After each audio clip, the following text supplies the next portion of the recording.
singillarim, sizning texnologiyalar sohasidagi yutuqlaringiz, mehnatlaringiz bizni nafaqat ilhomlantiradi, balki IT olamida erkagu ayol barcha barobarligini, tengligini ko'rsatadi.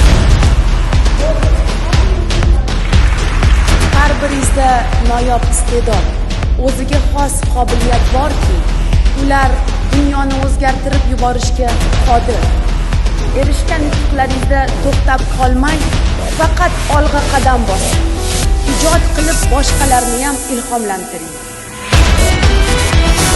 Ilm-fan sohasida hech kim sizga hech qanday chegara, cheklov qo'ya olmasin. Aksincha, siz barcha to'siqlarni yengib, texnologik taraqqiyot sari dadil olg'a qadam tashlayvering.